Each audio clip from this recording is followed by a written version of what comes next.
Let's meet someone who is transforming modern medicine as the Low Carb GP. I'm Kate Save, the Inspired CEO starts now.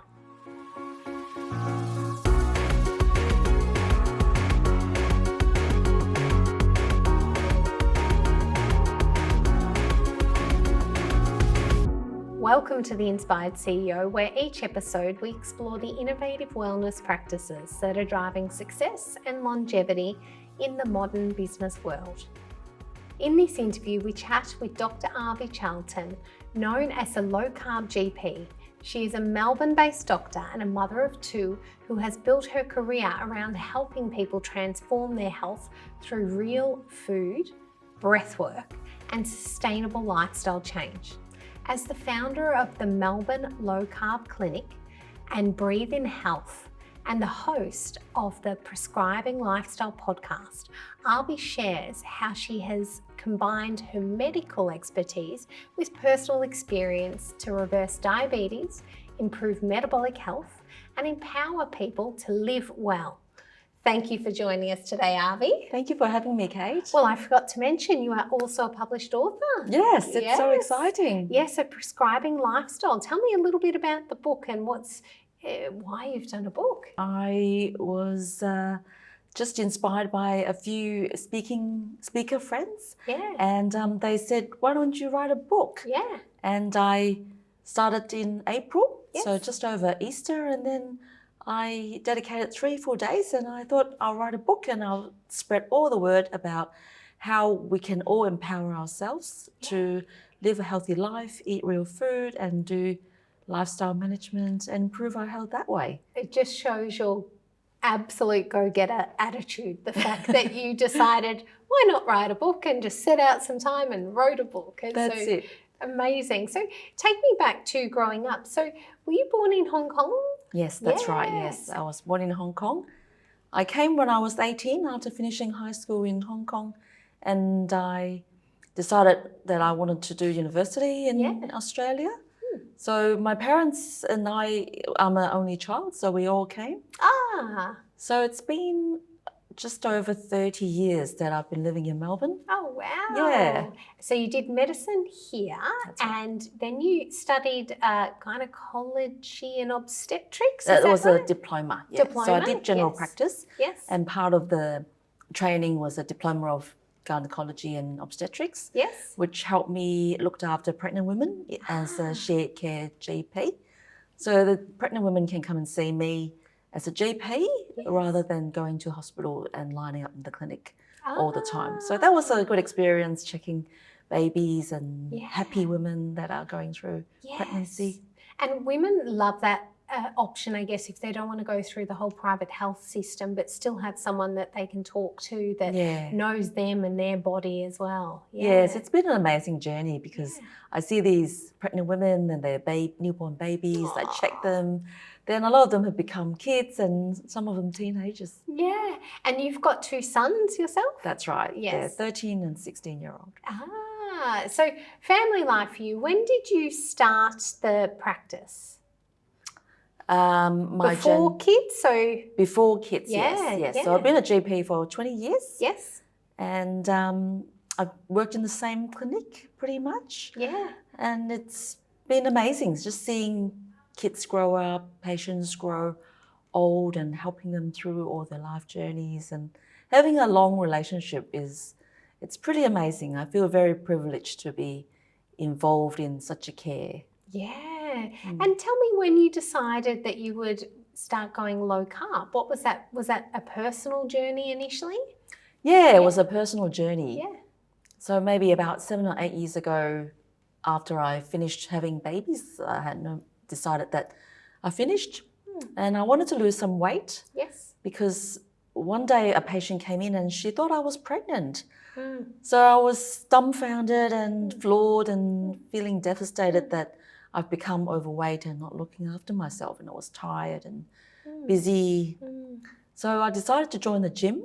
Yes. And I thought I'll do an 8-week body transformation challenge because that was running, and I thought, that'll be good fun.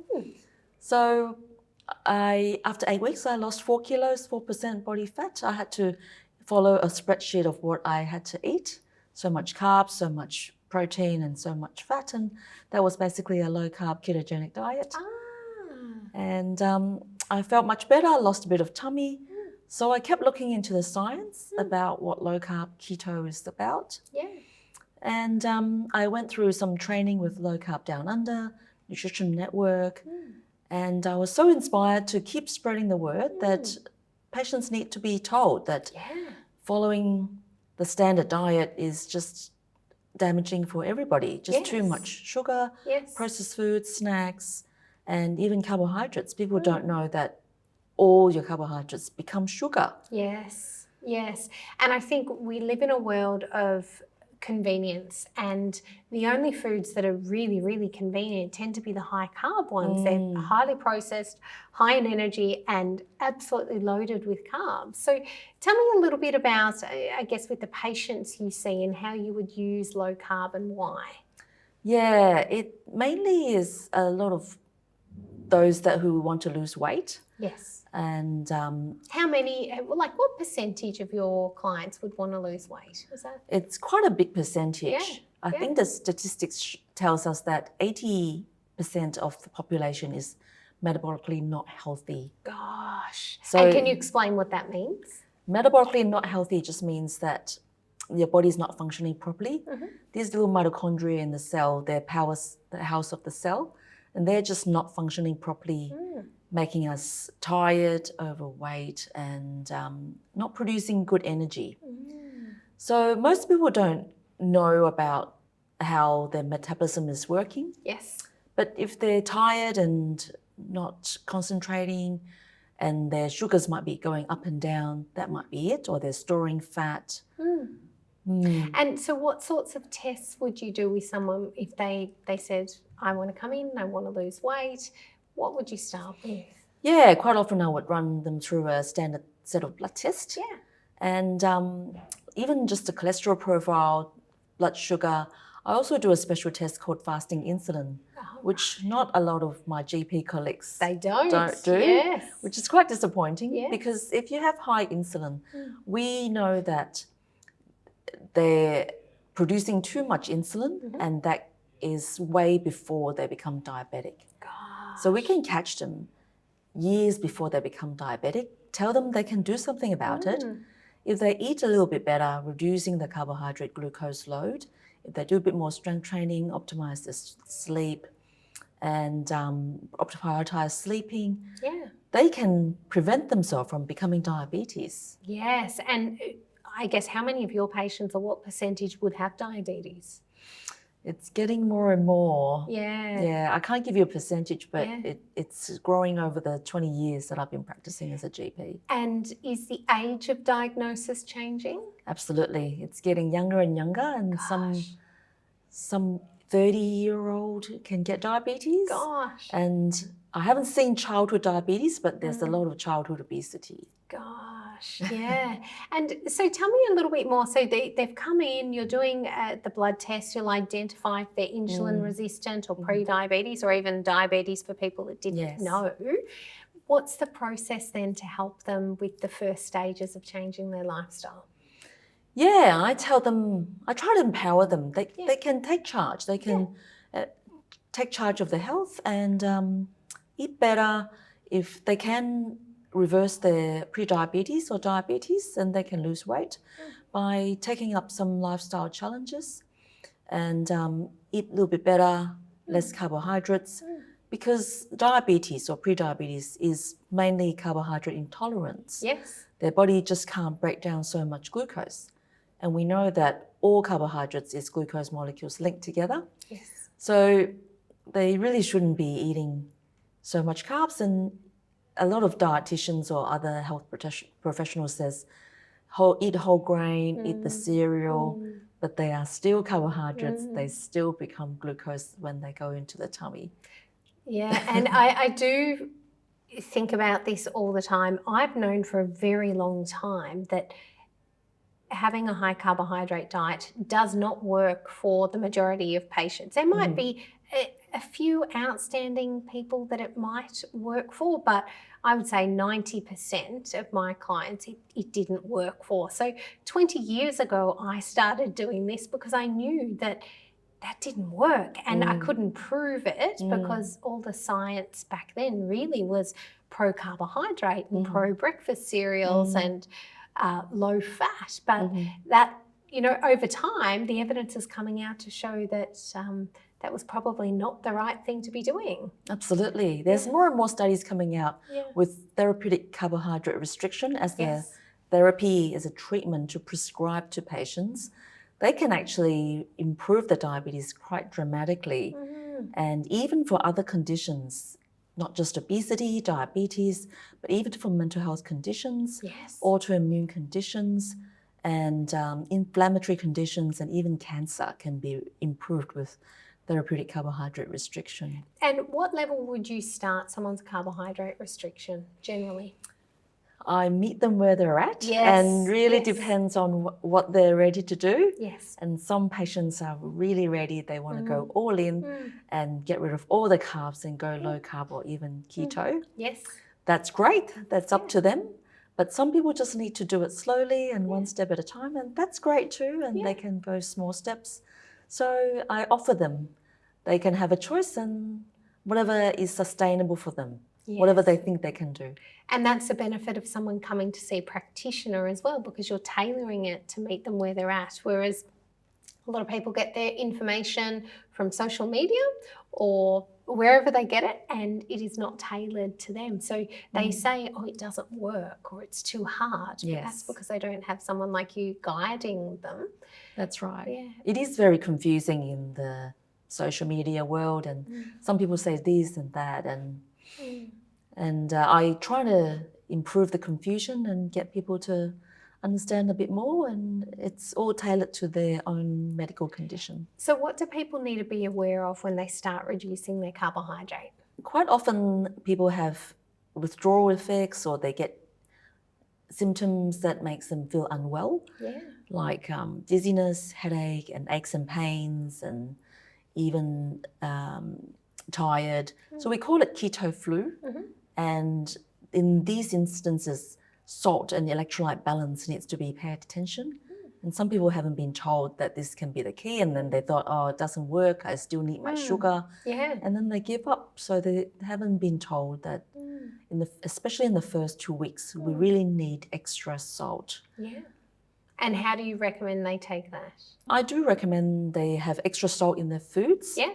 And even electrolytes, especially sugar-free electrolytes, will be recommended. Just as a drink or something? Great. And then what sorts of blood tests would you do to monitor someone who's perhaps on a low-carb diet for a long time, or a keto diet specifically? Are there things that you would monitor differently, or vitamins, minerals, nutrients they might be at risk of? Or? It's great to measure the metabolic profile, and as we said, insulin and HbA1c, cholesterol profile. Is great to just keep an eye on it, and inflammatory markers is really important to check. And we now know that higher inflammatory markers does increase risk of heart attacks and cardiovascular diseases. And I also like to organise a heart scan, like the coronary artery calcium score is great to just monitor and make sure there's not any existing heart disease. So, and other levels like nutrient levels is also great to monitor. For example, zinc and folate and homocysteine and B12, iron. So I like to monitor all of those. And would you say, so if someone's coming to you that perhaps isn't concerned about their health, but they want to try low carb, what general advice would you give them? Again, it depends on where they want to go. And I usually say if they reduce their sugar and processed foods, that is an awesome start, and everyone should do that.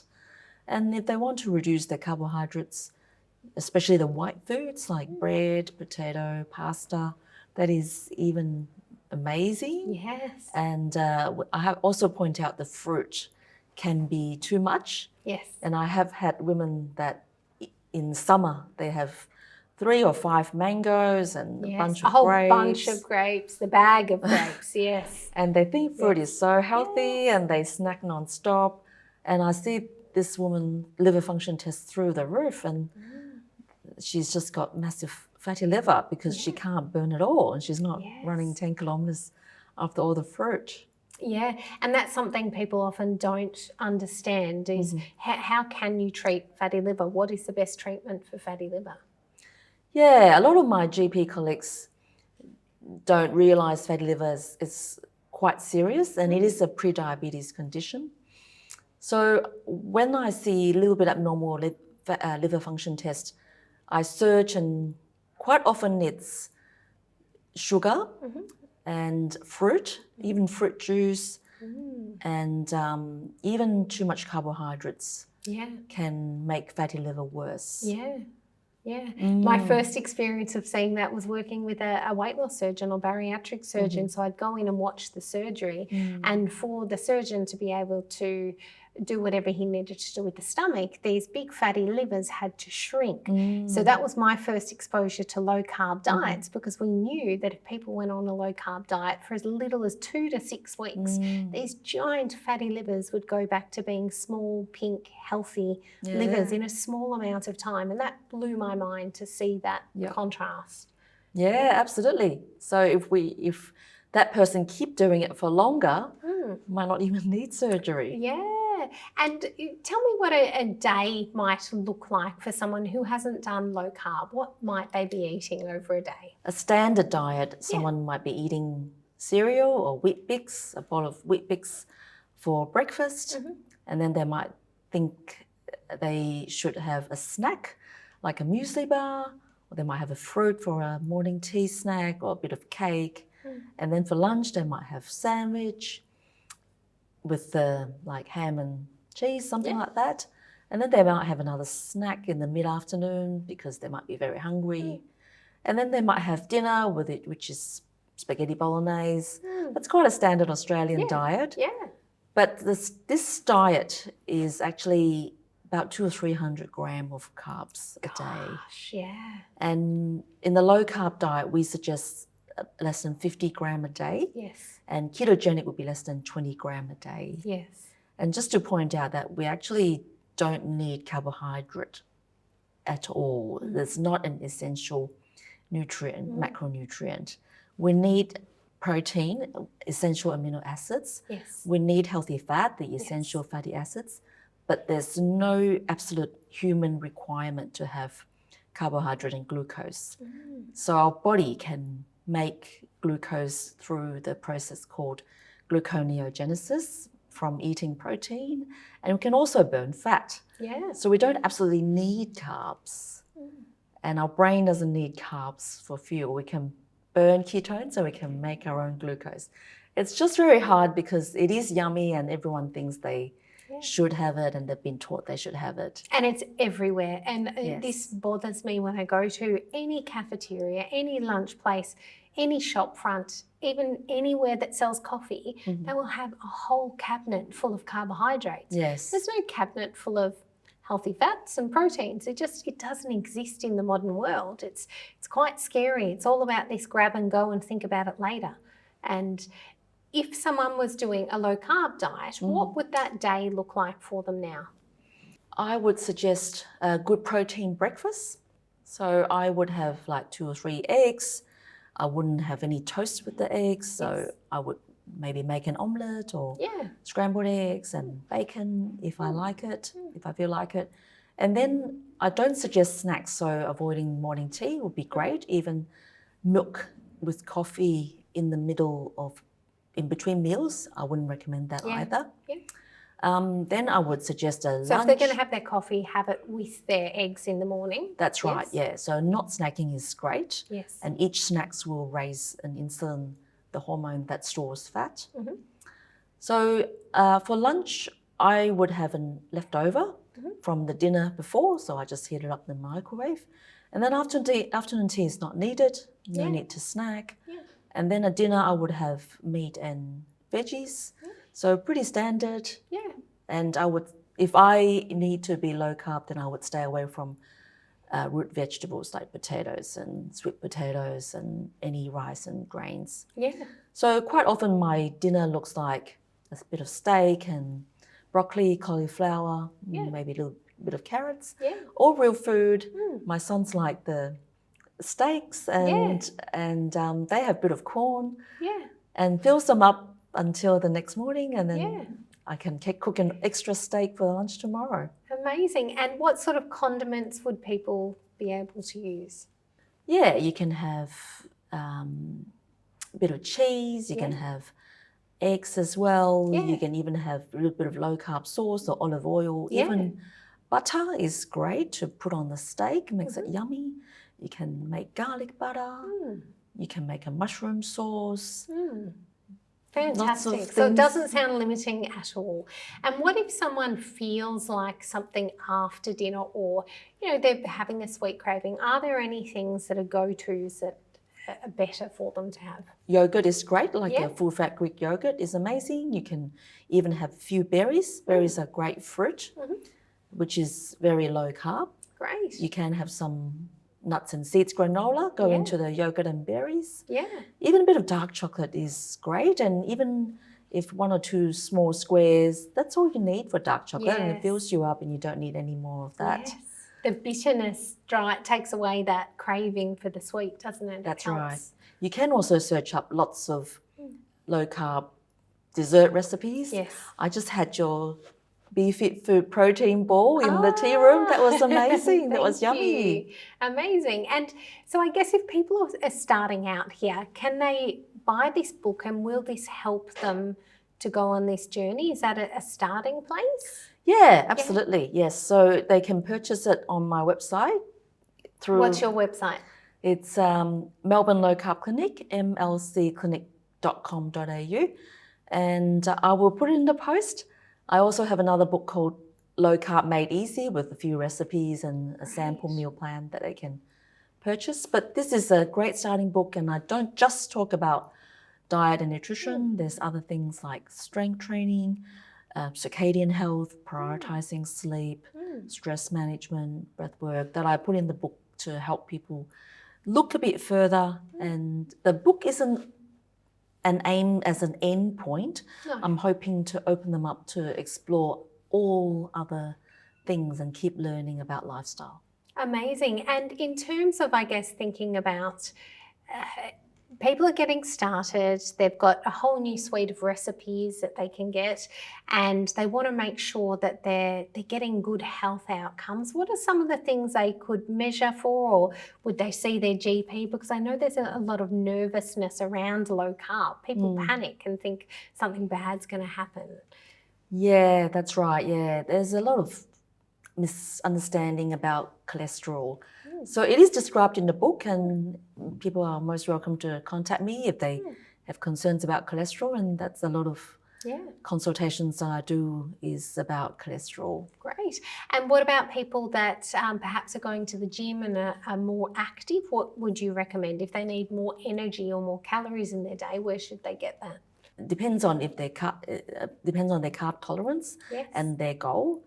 So if they want to lose weight, we can look into the insulin. If they're insulin resistant, they probably still don't need a lot of carbs if they're wanting to lose weight, even if they're going to the gym. Yes. So they can safely burn fat, and it might mean they need to train themselves to be fat adapted, and it might take a few weeks or up to a few months to have that transitional phase and slowly ease into being fat adapted, slow down the exercise for a few weeks when this process happens, optimize the salt intake, and quite often you go to the gym, you don't need the carbs. Yeah. But if they're metabolically healthy, running ultra marathons, very lean male, insulin's very low, then sure, they might be able to have a bit of carbs and fruit. But only around their training times? Yeah, might be a good idea to time it with the training. Yeah.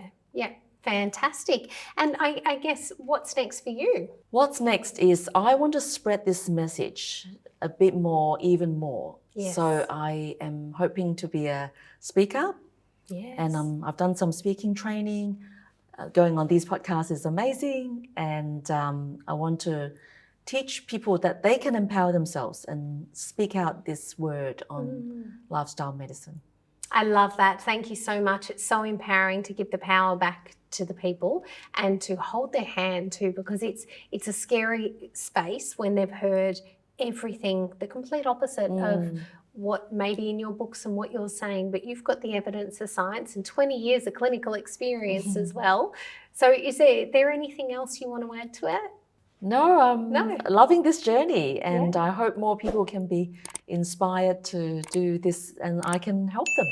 Amazing. Thank you so much. So Dr. Avi, if they want to make an appointment with you, so what's your website one more time? It's mlcclinic.com.au, and they can contact me on social media, Dr. Charlton, Lifestyle GP. And can they have online appointments if they're not in your local area? Yes, it's throughout Australia. They can contact me online for a telehealth. Excellent. Thank you so much. This is the Inspired CEO, and we'll be right back.